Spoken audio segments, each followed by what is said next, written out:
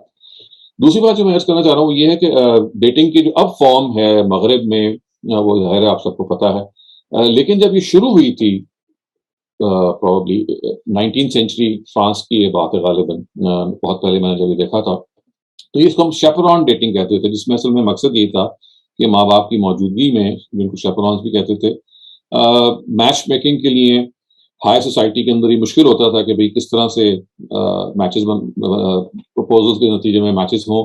تو محض دیکھنے پہ تو اکتفا نہیں, کہ محض بات کرنے پہ اکتفا نہیں ہوتا تھا, تو پھر والدین کی موجودگی میں بچے جو تھے وہ ملتے تھے. پھر آہستہ آہستہ یہ جو ہے یہ ڈیٹنگ یہ کورٹ شپ میں تبدیل ہو گئی, جن کا مطلب یہ تھا کہ you started to meet in more intimate وے.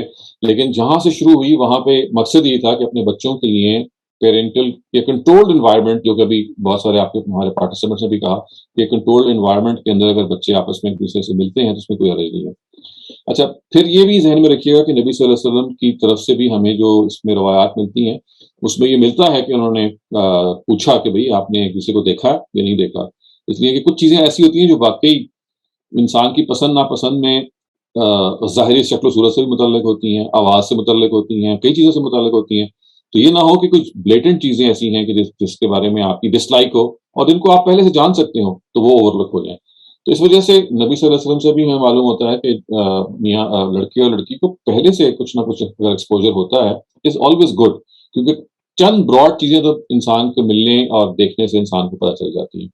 تو یہ ان دو باتوں کو اگر آپ ذہن میں رکھیں تو پھر جو بات سمجھ میں آ سکتی ہے ہمیں وہ یہ ہے کہ وداؤٹ تھنکنگ کہ بھئی dating is going to be litmus test اور ایبسولوٹ جیسے کہتے ہیں نا کہ بیرومیٹر اور گائیڈ اور یارڈ اسٹک, جس کے نتیجے میں you are able to decide for a partner, ایک ریزنیبل حد تک اگر آپ جان سکتے ہیں تو وہ بالکل جان سکتے ہیں. لیکن جیسے کہ ہمیں معلوم ہوتا ہے دین سے بھی کہ ایک کنٹرولڈ انوائرمنٹ کے اندر اگر بچے اور بچیاں آپس میں یا لڑکے اور لڑکی جو ہے وہ آپس میں ملتے ہیں, preferably in the presence of their parents, اکیلے نہ ملیں, اور اگر انہوں نے کوئی جنرل سی بات کرنی ہے جس میں کچھ عمومی چیزیں ایک دوسرے سے شیئر ہو جائیں تو اس میں کوئی حرج کی بات نہیں ہے, بلکہ دس از ریکمینڈیڈ ایکچولی. اس سے آگے بڑھ کے اصل میں جب چیزیں انٹیمیٹ ہونی شروع ہو جاتی ہیں, جس میں وہ والا پہلو بھی آ جاتا ہے کہ دے بیکم انٹیمیٹ, فن یا انٹرٹینمنٹ بن جاتی ہے, اور یا یہ بھی ہو جاتا ہے کہ you are just starting to live together without getting married, and you even start to have kids through your dating, and بعد میں جا کے آپ شادی بھی کرتے ہیں پھر. تو یہ وہ جگہ ہے جہاں ظاہر ہے کہ مذہب کو اعتراض ہے, اور یقیناً بالکل ہونا بھی چاہیے.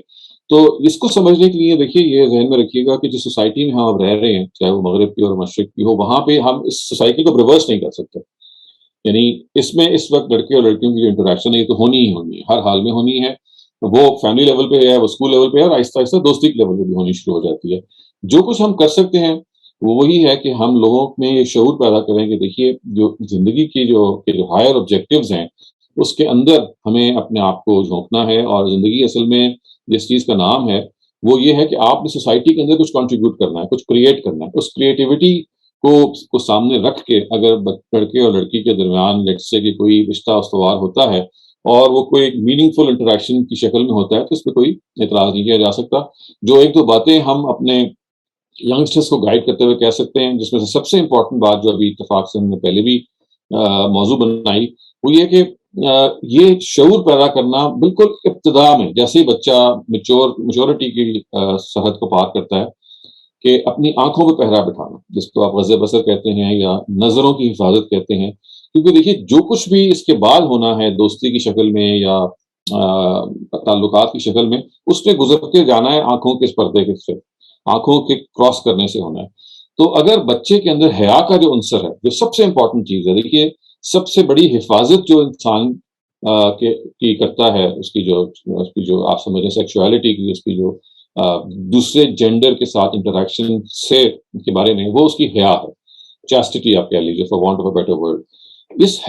یہ حیا انہیرنٹلی انسانوں میں موجود ہوتی ہے, یعنی لڑکوں میں موجود ہوتی ہے, لڑکیوں میں موجود ہوتی ہے. صرف سوسائٹی نے اس کی جو انہیبیشن ہوتی ہے, روک پیدا کرتی ہے. سوسائٹی صرف یہ کرتی ہے اس حیا کو تھوڑا سا ڈورمنٹ کر دیتی ہے, سلا دیتی ہے, یا اس پہ پردے ڈال دیتی ہے. تو all that we need to do is کہ وہ جو فطرت کے اندر جو حیا پائی جاتی ہے اس کو ہمیشہ اجاگر کر کے رکھیں, اور یہ بتائیں کہ دیکھیے یہ حیا جو ہے وہ اس کی کیا حیثیت ہے, اور کس طرح سے ہماری نظروں کی جو حفاظت ہے وہ ضروری ہے. اور یہ پورے کا پورا سسٹم حیا کا اللہ تعالیٰ نے ہمارے اندر اس لیے پیدا کیا کہ وہ چاہتے ہیں کہ اس فیملی کا تحفظ کریں جس نے وجود میں آنا ہے بعد میں جا کے. یعنی میاں اور بیوی کا جو تعلق ہے جو میچور عمر میں وجود میں جب آئے گا بعد میں, اگر وہ حیا کو ہم نے ملحوظ نہیں رکھا پری میرٹل ریلیشن شپ کے اندر اور even after marriage with other individuals, تو the thing that is going to suffer is the institution of the family and the child who is going to be born into that family. تو اللہ تعالیٰ کے ہاں چونکہ building block of society جو ہے وہ family ہے, تو اللہ تعالیٰ فیملی یونٹ کو چاہتے ہیں پرزرو کروانا. وہ چاہتے ہیں کہ اس فیملی یونٹ میں جو اگلی جنریشن پیدا ہو اس کے اندر یہ پہلو ہو کہ اس کو ماں اور باپ دونوں کی شفقت وہ ملے. ماں باپ کی جو شفقت تبھی مل سکتی ہے کہ ماں اور باپ آپس میں ایک دوسرے کے ساتھ گہرا تعلق رکھتے ہوں اور کسی دائیں بائیں جگہ پہ نہ دیکھتے ہوں. تو یعنی اسی حیا کا جو اظہار ہے وہ اس طرح سے ہونا چاہیے کہ میاں اور بیوی اپنی جو جذبات ہیں اور اپنی جو صنفی جو ان کی ضروریات ہیں ان کو آپس میں متعلق رکھتے ہیں. تو یہ چونکہ اس کے کشش بہت ہوتی ہے اللہ تعالیٰ کی طرف سے, اللہ تعالیٰ ہی نے اپوزٹ جینڈر سے بہت کشش رکھ دی ہے, تو اوائل عمر میں یہ چیز پیدا ہو جاتی ہے. تو اگر آپ وہ حیا کو ان سے سامنے رکھیں, لوگوں کے اندر ایک آبجیکٹو آف لائف کی ایک سوچ پیدا کریں کہ دیکھو زندگی کا ایک مقصد بناؤ, کیونکہ اگر آپ کی زندگی کا مقصد نہیں ہوگا تو اس طرح کی جو خواہشات ہیں جو اڈولسنس میں یا پیوبرٹی میں بہت زیادہ موج کرتی ہیں یا انگیخت ہوتی ہیں, تو وہ آپ کے کنٹرول میں نہیں رہیں گی. تو sense of creativity is one of the huge alternatives آپ کہہ لیجیے, یا ایٹ لیسٹ another attraction کہ اگر آپ اپنے بچے کے اندر وہ ٹیلنٹ اور کریٹیوٹی کو پیدا کرتے ہیں اور وہ اس سے جڑنا شروع ہوتا ہے, تو پھر یہ جو انٹر جینڈر انٹریکشن ہوتی ہے یہ پھر بھی رہے گی, لیکن اگر آپ اس کو حیا اور نظروں کی حفاظت کے ہتھیار سے, میں اس کو ویپن بھی کہتا ہوں, سے لیس کر دیں گے, تو پھر ان کے لیے زندگی کی جو ناہموار سطحیں ہیں ان کو ٹریورس کرنا کچھ نہ کچھ آسان ہو جائے گا. پھر یہ بھی ذہن میں رکھیے کہ اس سلسلے میں ایک حد تک ہی سختی کرنا موضوع ہے, کیونکہ سوسائٹی کے اندر جو چال چلن اور جو طور طریقے پیدا ہو چکے ہوئے ہیں اس میں اگر آپ کے بچے اس کام میں انوالو ہو گئے ہیں تو پھر بچوں کے ساتھ یا ایڈلٹس, میں بچوں کی بات جب کرتا ہوں تو مراد ظاہر ہے وہی ایڈلٹس ہیں, ینگ ایڈلٹس ہیں, تو ان کے ساتھ معاملہ کیسے کرنا ہے, ان کے اندر حیا کا جو اسی چیز کو بیدار کیسے کرنا, اور کس طرح سے ان کے ہاں جو اگر ایک خاص غلطی نمودار ہوگی تو اس کو منیمائز کیسے کرنا. تو ان کے ساتھ غصہ کرنا, ان کو فورسیک کرنا, ان کو تھریٹن کرنا, ان کو برا بھلا کہنا, دس is not the right way. یعنی وقت وہ تھا کہ جب وہ بڑے ہو رہے تھے تو آپ نے اس وقت اپنا کردار کم ادا کیا, اور حیا کی فیکلٹی, کریٹیوٹی کی فیکلٹی, اور جو زندگی کے آبجیکٹیوز کے ساتھ اس کو لنک کرنے کا جو ایک مسئلہ تھا, اگر آپ نے وہ نہیں کیا تو اب ایک خاص ایج میں آ کے وہ اب آپ کے قابو میں نہیں ہے. اب آپ کو ان کے ساتھ ڈیل کرنا ہے, ان کو سمجھانا ہے جتنا آپ سمجھا سکتے ہیں, اور کمپرومائز کرنا, because this is what you can only do. لیکن اس کے ساتھ ساتھ اگر آپ ان کو یہ سمجھانا چاہیں یا اس پہ نظری گفتگو کرنا چاہیں کہ مذہب کیا کہتا ہے, تو آپ ان کو بتا سکتے ہیں کہ بھائی premarital contact is something which is always allowed. حتیٰ کہ اگر آپ کسی کے ساتھ آپ کا دل دے بیٹھے ہیں, آپ کو کسی کے ساتھ you fall in love with someone, تو یہ بھی کوئی غلط بات نہیں ہے. یعنی دل کا جو معاملہ ہوتا ہے اس پہ کوئی قدغن نہیں لگائی ہے اللہ تعالیٰ نے بھی اور اللہ تعالیٰ کے پیغمبر نے بھی. صرف یہ ہے کہ اس کے پھر وہی والی بات ہے, کچھ نارمز ہیں, کچھ طریقے ہیں جس میں آپ بعض پیرنٹس کو انوالو کر لیتے ہیں, اور پھر ایک خاص جو حدود ہیں ان کے اندر رہتے ہوئے معاملہ کرتے ہیں. اور یہ بھی ہماری ایک پارٹیسپینٹ نے بھی کہا کہ جلدی شادی کر دی جائے. دیکھیے ایک زمانے میں یہ ممکن تھا, اس لیے کہ اس وقت پروفیشنلزم اتنا نہیں آیا تھا. اب پروفیشنلزم ضروری بھی ہو گیا ہے اور آ بھی گیا ہے, اس کی وجہ سے ہم کسی کو یہ روک نہیں سکتے کہ آپ جلدی شادی کر لیں. شادی اسی وقت ہو سکتی ہے کہ جب دونوں اپنے پاؤں پہ کھڑے ہیں, کم سے کم ایک اپنے پاؤں پہ کھڑا ہے, اور they are in a position to cater for the other one. تو اس وجہ سے جو عرب کی سوسائٹی کے اندر یا آج سے 50-60 سال 100 سال پہلے شادیاں جلدی ہو جایا کرتی تھیں, وہ پاسبل تھا. وہ سوسائٹی کا جو اس وقت کا سیٹ اپ تھا اس کے اندر وہ پاسبل تھا. اب آہستہ آہستہ یہ نہیں پاسبل رہا. اگرچہ اگر اس کی کوئی سبیل بن جائے تو اچھی بات ہے یہ, لیکن چونکہ پاسبل اب نہیں رہا, لہٰذا ہمیں پاسبلٹی کے اندر رہتے ہوئے اس چیز کو سمجھنا ہے کہ یہ کام ایک ایسا ہے کہ جس کی اصلاً دین میں ایک خاص حد کے ساتھ, ایک خاص لمٹس کے ساتھ اس کی گنجائش موجود ہے. لیکن اس سے بہت پہلے جو بچوں کی تربیت آپ کو کرنی ہے, ان کی نگاہوں کی حفاظت کے حوالے سے, ان کو یہ بتانے کے حوالے سے کہ آپ کو اپنے دل کا تزکیہ کرنا ہے, اپنے آپ کو پیوریفائی کرنا ہے, اپنی نظروں کو پیوریفائی کرنا ہے, اپنے لباس کے بارے میں باقرینہ ہونا ہے, حیا کو اپنا وطیرہ بنانا ہے, اس لیے کہ حیا ہی جو آپ کی حفاظت کرتی ہے, اور حیا ہی فیملی کے سسٹم کی حفاظت کرتی ہے. اور فیملی کا سسٹم اس لیے ضروری ہے کہ اگر وہ نہیں اس کی حفاظت کی جائے گی تو سوسائٹی میں انارکی پیدا ہو جائے گی, اور لوگ جو ہیں بچے جو ہیں وہ رول جائیں گے, اور بچے جو پیدا ہوں گے ان کا کوئی پرسان حال نہیں رہے گا. اور یہ جیسے میں نے کہا آخر میں شروع میں کہا تھا کہ یہ ذہن میں رکھیے گا کہ جتنی مرضی ایکسپوجر آپ کا ہو جائے, یعنی جتنی مرضی باحیا قسم کی ڈیٹنگ بھی آپ کرانے میں کامیاب کیوں نہ ہو جائیں, this is not a guarantee at all.